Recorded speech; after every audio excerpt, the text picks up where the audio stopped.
Well, that's certainly exciting news to hear. Before I let you go, Steve, what will the U.S. Senate look like in 2015? I got to tell you, look, this thing with the Senate, I think everything's trending on a macro basis. I think this immigration is a huge game changer. That people that don't want radical open borders and don't want to see the middle class and working class destroyed in this country, I think that this is going to be the secret weapon to really have a mass victory for Republicans. That being said, it really comes down to race by race. When you really look at the Senate races, these are all dogfights. Louisiana's a dogfight. North Carolina's a dogfight. Arkansas, even Kentucky. So Georgia's going to be very tough. Now, Republicans could win 12 to 15 seats. You could win Minnesota. But each one of these right now, I think, is almost too close to call. I think Alaska's too close to call. Colorado's too close to call. So I believe the trend's with us. I believe when you start seeing the polling of likely voters versus general voters, which you'll start seeing in the next couple of weeks, that the spreads will start to favor the Republicans. But that being said, this is going to be macro-driven, I think, on immigration and concern about the president's continual lawlessness. But these are all going to come down to individual races. But you could see a 12.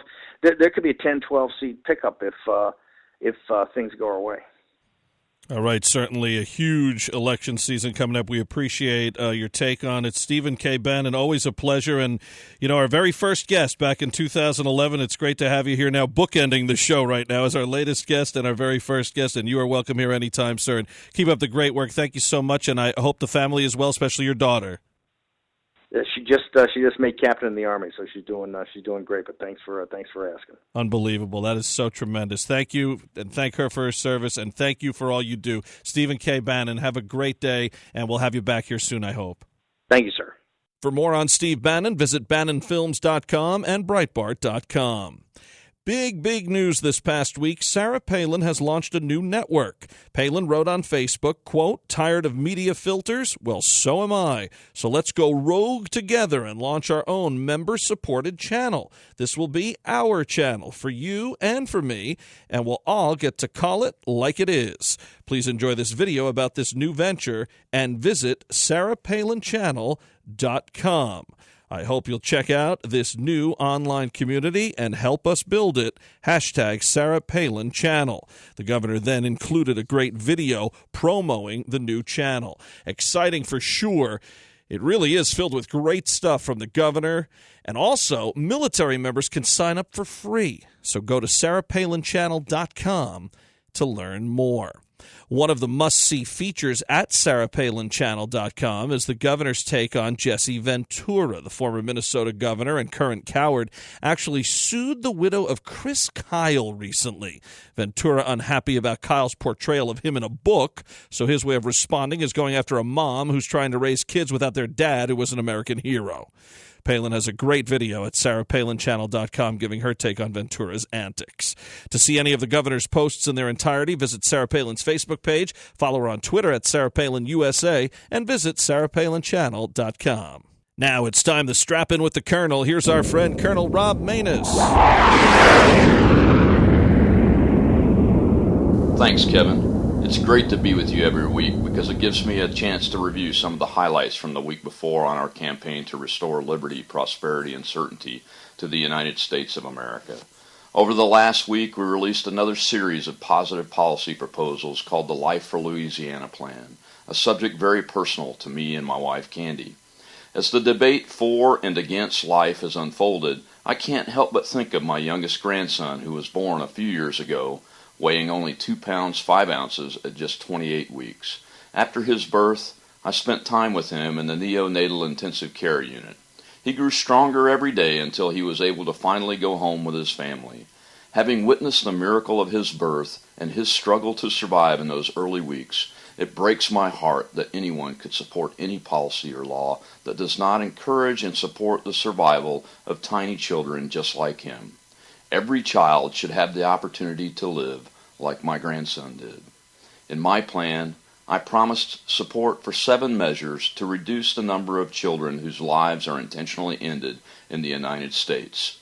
Just as I'm the only non-politician in the race, I'm the only candidate to take such a clear stand in defense of life. As I work to gain support for the plan, I will remember that there are pregnant women who are in very difficult circumstances and they need our compassionate support. I'll remember that they need compassionate solutions for mother and child, not conveniences. Most of all, I'll remember that they are our sisters, daughters, and friends. Please go to www.robmanus.com and read over our Solutions for Us Life for Louisiana plan, and then sign up to volunteer or donate. With your support, we'll defeat Mary Landrieu and take back Louisiana's Senate seat for the people. This is retired Colonel Rob Manus for Mama Grizzly Radio. As Rob Manus shifts his campaign into overdrive, we'll be moving Strap In with the Colonel to a monthly feature in order to allow Colonel Manus to reach as many people in Louisiana as possible. Strap In with the Colonel returns the first Sunday in September, right here on Mama Grizzly Radio. It's time for Commonwealth Common Sense with Susan Stimson and Kevin Scholla. Hi, Susan. How are you? Kevin, I'm doing great. We've had a pretty busy week here in America and the news. Yes, last week we touched on immigration a little bit, and more so the president's overreach in that and other things. But this week we've seen some more action on that front. I mean, this issue really at the forefront on people's minds now, becoming one of the top issues to Americans, and it's just ever-changing, too, a lot of the dynamics. You're right. And in fact, on the Sunday morning shows today, Chris Wallace was actually calling out Marco Rubio on immigration and asking him, why have you flipped? Why are you doing a reversal? I think that we are seeing an issue that does need to be dealt with. Certainly borders, the security of our borders, that needs to be dealt with. But it was fascinating to watch the Republicans over the last couple of days, as it didn't even look like there was going to be anything that passed out of the House. I think that there are some Republicans that just, hey, they're all about amnesty, but they are scared to death to go ahead and do it. So they just want to wait until the election process is over, and then they'll go ahead and do it. Maybe some people will forget about it. And is there just a misconception out there or a miscategorization of how things are going to? Like a lot of the times you hear media reports or those who are, pushing for open borders or lax policies, always talking about children. And meantime, you see some of these, the footage of those crossing over, and you see people, that one picture that's gone viral of that one girl just giving the finger to the camera, that was her thanks to America for letting her through, and things of that nature. So, it's not all children. That's for sure.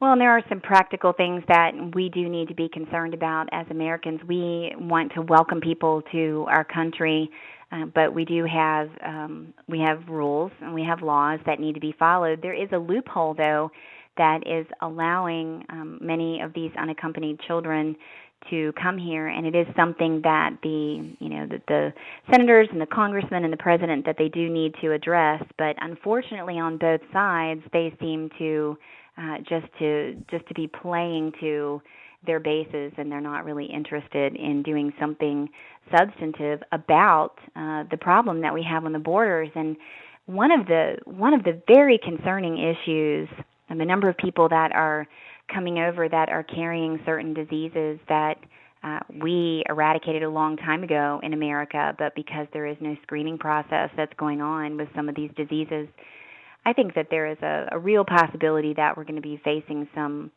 health issues here in our country. So it really is just about following the rules and following the law so that it's an orderly and fair process.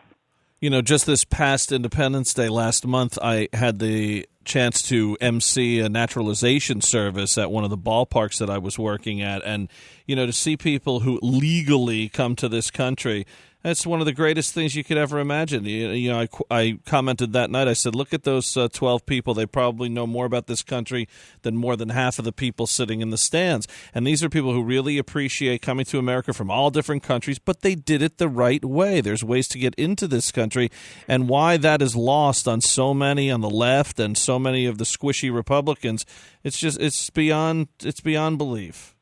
Right, and I think there is another concern, too, that really the percentage of children that are coming over is quite small compared to maybe some rougher crowds that are coming over to America that maybe Mexico, they're happy to have them come on over here to the United States. And I agree with you. We have been a nation of immigrants, from all different walks, and it really is just about being an orderly process and making sure that the citizens who are here and who have followed the rules and done it the correct way, that it's in respect of that as well. All right, well, we'll be following this for sure, and, whatever shakes out. But as you know, if it goes the right way, the president again threatening to use that mighty pen to just go ahead and usurp everything anyway. Well, Kevin, we'll have to stay tuned to see what happens this next week. All right, Susan, thanks a lot. Thanks, Kevin. Susan Stimson in Virginia. More Commonwealth Common Sense next week.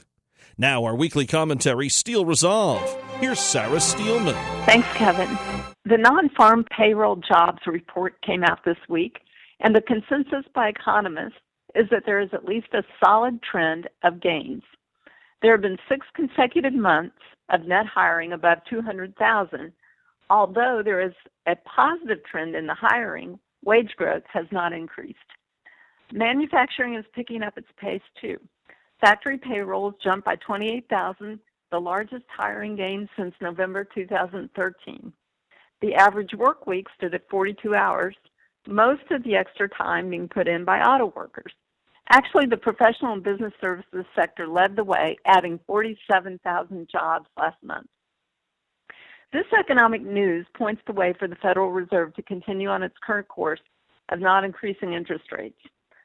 When wage growth starts to heat up, the Fed will probably start getting concerned about inflationary pressure and raise rates. Until then, the Fed will stay the course. Now is the time for Republicans to put together a pro-growth economic package that keeps the economy moving at a healthy pace, not by more crony capitalism, but by letting families keep more of their hard-earned income.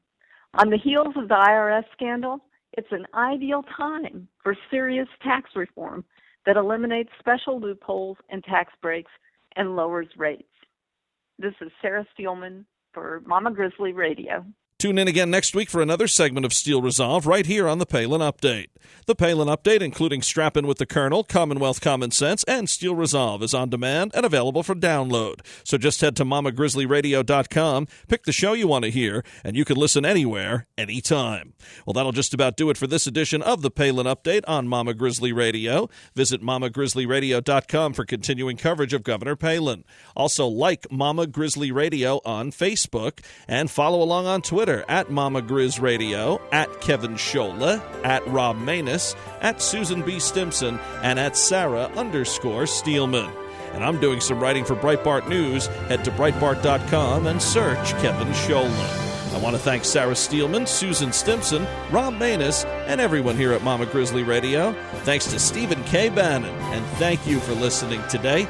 Please be sure to join us again next time for another edition of the Palin Update on Mama Grizzly Radio. I'm Kevin Scholla. Have a pleasant day.